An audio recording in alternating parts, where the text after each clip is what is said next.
ফ্যাসিবাদের পলাতক দোসররা দেশকে অস্থিতিশীল করতে নানা উস্কানি দিচ্ছে বলে মন্তব্য করেছেন জামায়াতের আমির ডাক্তার শফিকুর রহমান।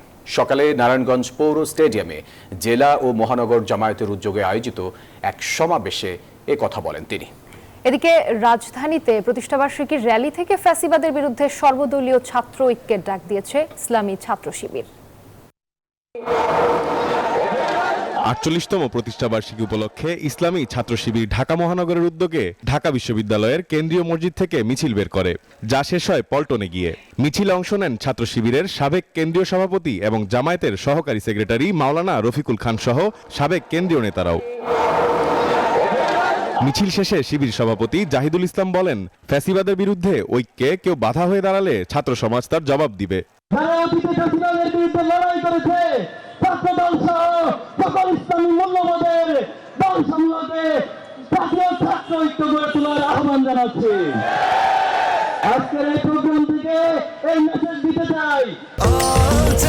স্বাস্থ্যকর অল টাইম হানিকম, সব সময় অল টাইম হেলদি লাইফ।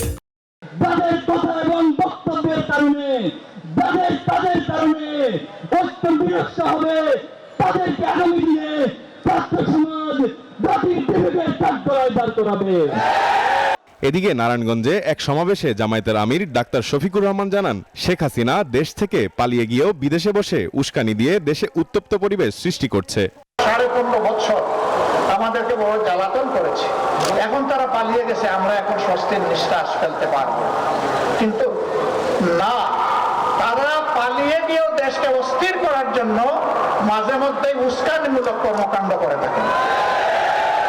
সেই রকমই একটা উস্কানি 2-1 দিন আগে তারা দিয়েছিলেন। আমরা আমাদের সন্তানদেরকে, যুব সমাজকে কথা দিচ্ছি, তোমাদের স্বপ্ন বাস্তবায়নে বাংলাদেশ জামাতে ইসলামী তোমাদের কাছে ওয়াদাবদ্ধ।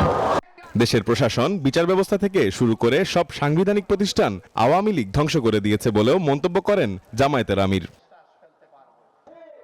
ঋষাদ অর্ণব, নিউজ 24, ঢাকা।